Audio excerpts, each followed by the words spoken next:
जय श्रीकृष्ण मंडळी. आपला लाडका कार्यक्रम सुखाची पेरणी याच्या भाग 19 मध्ये आपलं मनापासून स्वागत करत आहे.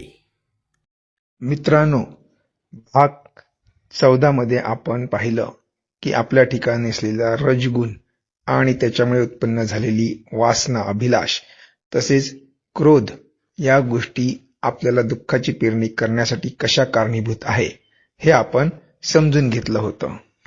तसेच भाग 15 मध्ये आपण आपल्या वासनांना कसं नियंत्रणात ठेवायचं त्यावरचा एक उपाय आपण ऐकला होता.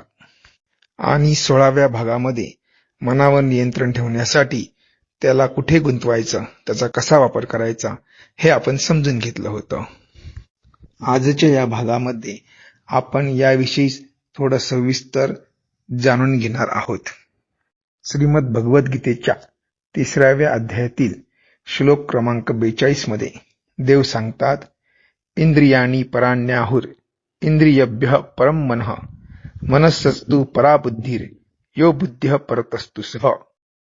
म्हणजे याचा भावार्थ आहे, इंद्रिय हे विषय पदार्थांपेक्षा श्रेष्ठ आहेत आणि इंद्रियापेक्षा मन श्रेष्ठ आहे, मनापेक्षा बुद्धी श्रेष्ठ आहे आणि बुद्धीपेक्षा आपल्या जीवस्वरूपी असलेले प्रसवरूप विकाराचे संस्कार हे श्रेष्ठ आहेत. मग हे श्रेष्ठ कोण्या अर्थी हे आपण आता सविस्तर समजून घेऊ.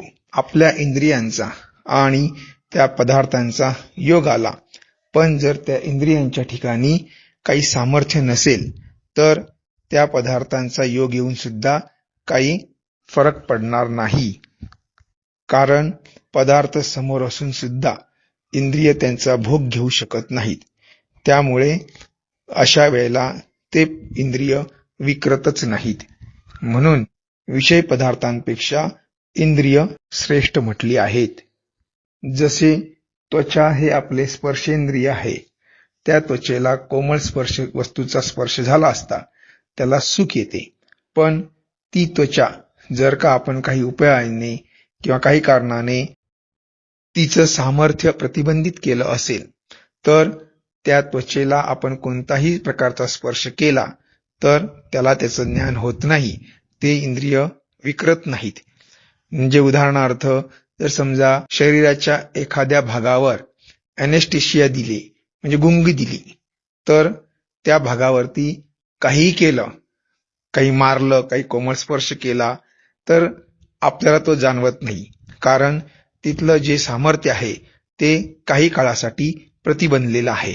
मग जसजशी ती गुंगी उतरेल, ॲनेस्थेशिया उतरेल, तसतसं आपल्याला तिथला स्पर्शाचा जो भाव आहे तो जाणवू लागतो. म्हणजे विषय पदार्थांचा योग आला पण इंद्रियांचं जर सामर्थ्य नसेल तर ती विषय पदार्थ आपलं काही करू शकत नाहीत. असेच इतर इंद्रियांच्या बाबतीतही जाणावे. आणि इंद्रियापेक्षा मन श्रेष्ठ आहे असं सांगितलं, तर ते का? तर इंद्रियाचे जे विकाराचे कार्य आहेत ते जर मन विकारलं नाही तर ती कार्य होत नाहीत. म्हणजे पहिल्यांदा मन विकारतं, मग इंद्रिय विकारतात. म्हणून मन हे इंद्रियांपेक्षा श्रेष्ठ आहे आणि मनापेक्षा बुद्धी श्रेष्ठ आहे. कारण तो विषय भोगायचा की नाही हे ते बुद्धी ठरवते, ते कार्य बुद्धीच आहे. म्हणून बुद्धी ही मनापेक्षा श्रेष्ठ ठरते. पण बुद्धी कशाच्या आधारे ठरवते? तर आपण त्या परिस्थितीमध्ये मागे यापूर्वी काय कार्य केलेले आहे, कशी वर्तणूक केलेली आहे, त्याचा जो संस्कार आहे त्या संस्कारानुसारच बुद्धी निर्णय घेते. म्हणजेच समजा रस्त्यामध्ये बरेचसे पैसे पडलेले आहेत, कोणाची तरी बॅग पैशाची हरवलेली आहे किंवा पाकिट हरवलेलं आहे आणि 2 व्यक्ती ते पाकिट पाहतात. मग एका व्यक्तीने मागे भूतकाळामध्ये किंवा मागच्या देहामध्ये त्यांनी अशा परिस्थितीमध्ये प्रामाणिकपणा दाखवून ते पाकिट ज्याचं आहे त्याला परत केलं होतं, ते पैसे आपल्या खिशात टाकले नव्हते. मग आता तोच संस्कार ह्या परिस्थितीत काम करेल आणि आता सुद्धा तो तसंच करायची त्याची बुद्धी निर्णय घेईल. आणि दुसरा समजा त्यांनी ते पैसे मागे स्वतःसाठी वापरलेले आहेत, त्याची चोरी केलेली आहे, तर त्याला आता त्या परिस्थितीमध्ये पुन्हा त्याची बुद्धी चोरी करायचेच निश्चिती करून देईल. म्हणून मित्रांनो, आपले मागचे जे संस्कार असतात त्या संस्काराप्रमाणे आपली आताची बुद्धी चालते आणि बुद्धीनुसार मन विकरते आणि मन विकरलं की इंद्रिय विकरतात आणि इंद्रिय विकारले की आपण त्या प्रकारची कर्मे करतो. म्हणून या सर्वांमध्ये आपले जे मागचे संस्कार आहेत, कोणत्या परिस्थितीमध्ये आपण कसे वागत आलेलो आहोत, ते संस्कार फार महत्वाचं कार्य करतात. मग आपण ज्ञानाने आता जाणून घ्यायला पाहिजे की माझे संस्कार सुखाची पेरणी करणारे आहेत की दुःखाची पेरणी करणारे आहेत आणि त्या संस्कारांवरती उपाय केले पाहिजेत. जर ते दुःखाची पेरणी करणारे असतील तर, आणि सुखाची पेरणी करणारे असतील तर ते संस्कार वाढीला लावले पाहिजेत. मग दुःखाची पेरणी करण्याचे जे संस्कार आहेत ते थांबवण्यासाठी त्याच्याविषयी आपल्याला पश्चाताप करावा लागतो, त्याचं दुःख करावं लागते.